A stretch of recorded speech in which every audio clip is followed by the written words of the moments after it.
Hey guys, welcome back to my channel. So I'm back with another video and it's about mental health because, like I've said before, May is Mental Health Awareness Month, and I have been posting a video every week of May about mental health. And so last week's video was about being in a toxic environment and how to get out of it, and this week's video we're going to talk about the stigma that is around mental health and how not to allow that to get in our way of bettering ourselves, and also just not allow labels to control our lives.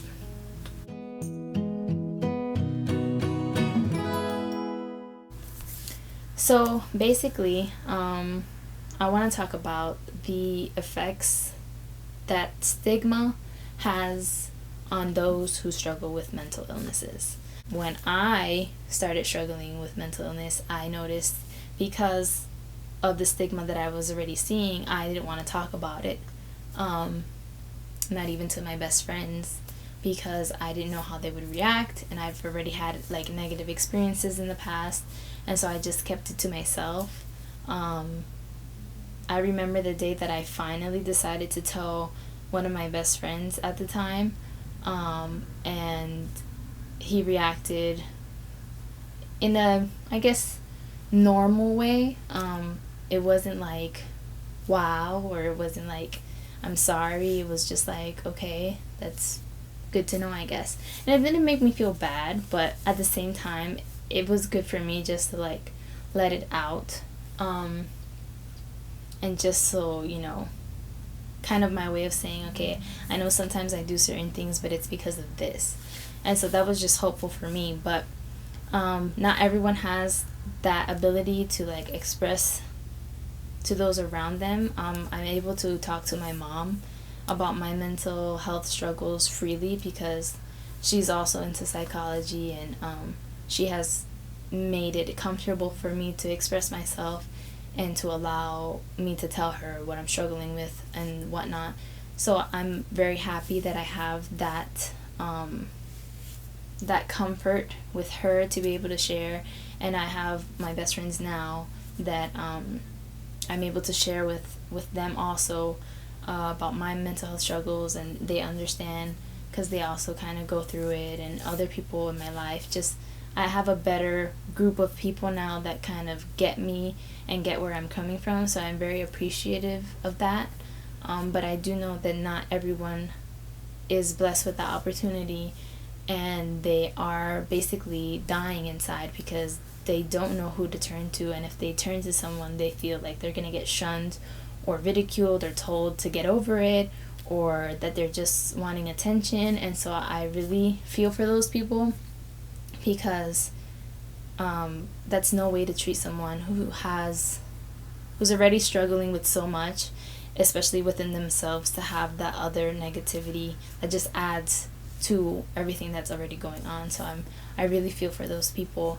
And it's because of the stigma. It's because people are not educated enough about mental health.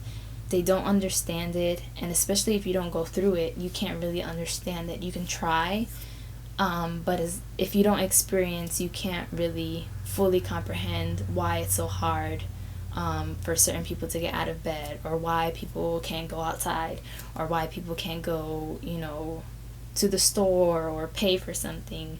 Unless you're there, you can't really understand it. And so because of that stigma, because of that lack of understanding, then people just make it seem like mental health is not as important, or people are just being dramatic, or they're just being babies. And usually what you hear when people says, oh, I struggle with this, I struggle with depression, people are like, oh, just suck it up, just get over it. At least that's what I had heard before.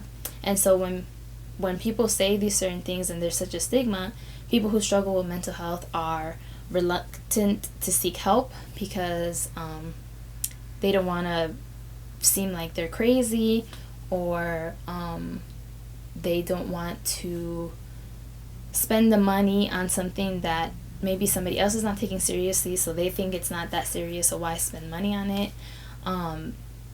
There's also chances that people are going to be bullied because of the lack of understanding and the indifference toward mental health. So people are, obviously gonna shame people and bully them into thinking that they're just being babies and whatnot. And of course, that can cause people to commit suicide into self-harm, which the suicide rate has been going up over the years. I feel like we should be at a time where we should have more resources to help those struggling mentally.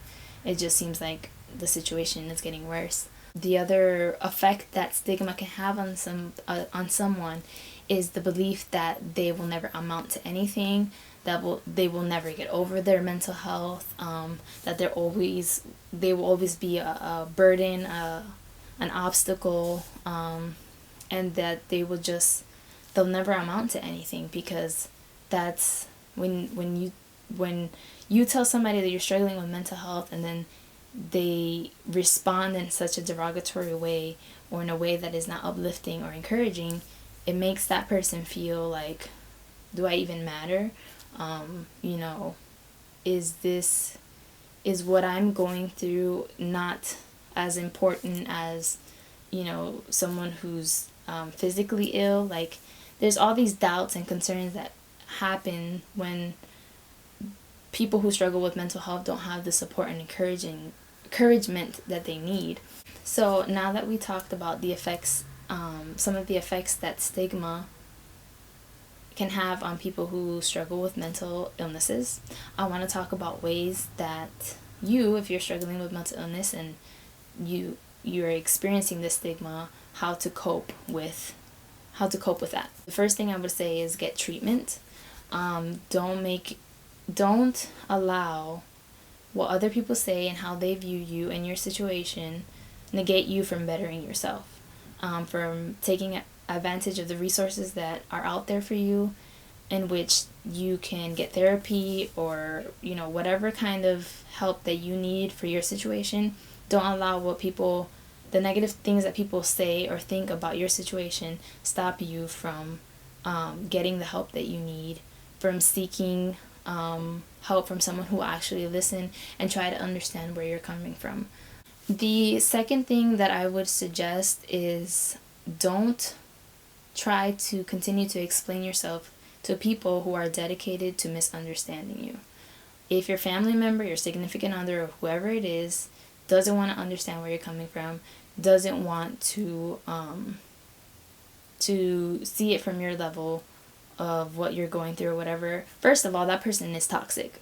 So you might as well just cut that person out. It's just a waste of time, because they're going to be so dedicated to just not understanding you. What's the point of wasting extra energy that you could be using to focus on yourself and your betterment and your mental health, than wasting your strength and your own mental health strength and trying to explain it to somebody who just really doesn't care? If you have somebody that, by the grace of God, does care and is having a hard time understanding and doesn't know what exactly is going on, but wants to be there for you, wants to help you, ask them to get, an education on mental health. I mean, obviously you don't have to go to school, but there's a lot of things on the internet that they could read. There's a lot of books that you can provide them with, where they could just read up on whatever illnesses that you're struggling with, and just there's a lot of tips out there also for people on how they can help their loved one who's dealing with a mental illness.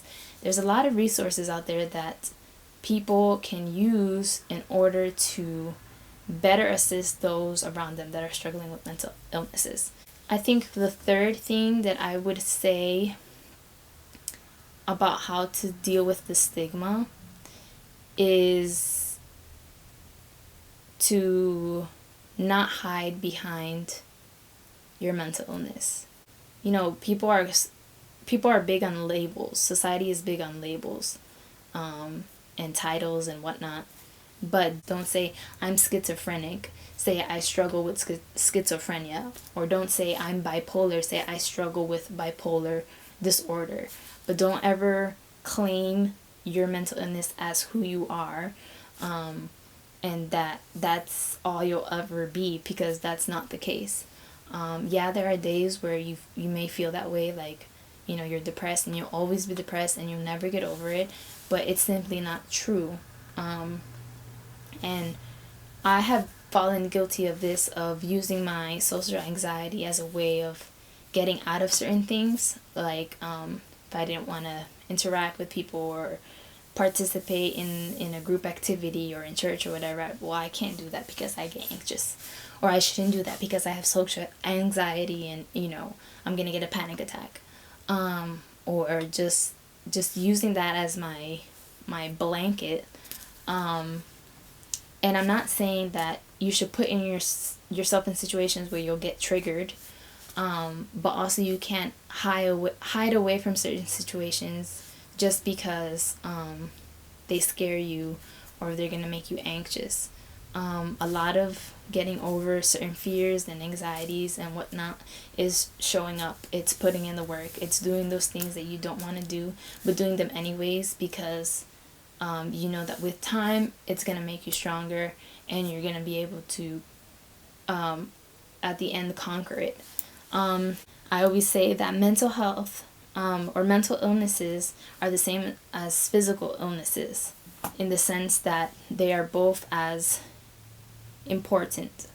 So if someone, when someone's diagnosed with cancer, they do the treatments, they do everything they need to do, but they also tell the person to keep a positive mindset, to live their life as normally as possible. Obviously, there's certain things that are going to be different, but not to.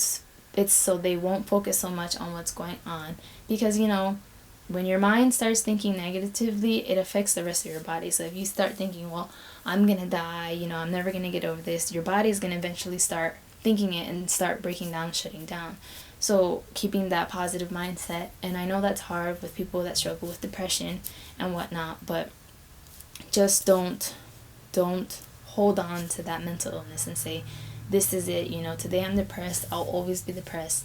That's not the case. Don't listen to the lies that your mind is telling you. You're only depressed for that moment of time. Things will get better. You will see the sunlight. You will get out of bed. You will get over your social anxiety or your bipolar disorder or your schizophrenic episodes.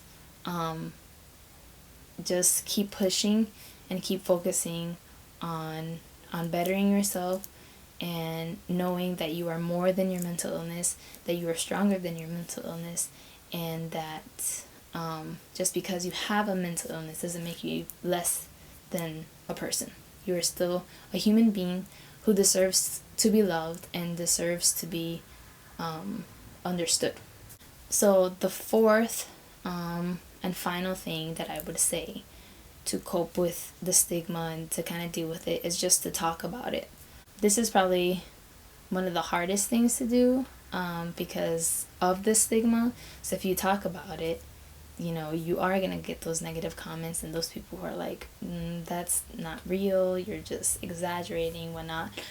But you have to try to push that aside and just speak your story. I mean, it doesn't necessarily have to be your story if you don't feel comfortable sharing your story, but just posting different resources, links to websites of mental health, different posts about mental health, just so that people can see it and then be made aware of it. So they'll see it, and the more they see it, the more they'll kind of be open to it, or they'll get used to it, or they'll just know, this is real, this exists, this is something that's actually happening in the world and I can't ignore it.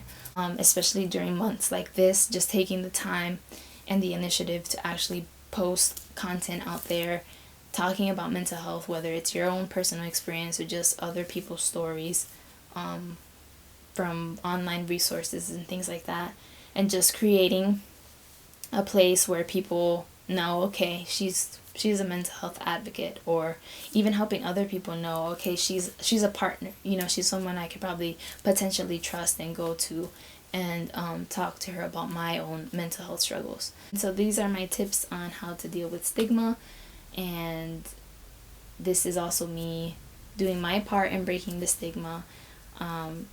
I posted all these videos throughout this month and some posts that I shared on my social media accounts, and I am happy that I've reached the point where the stigma is there, I feel it, but it no longer affects me as much.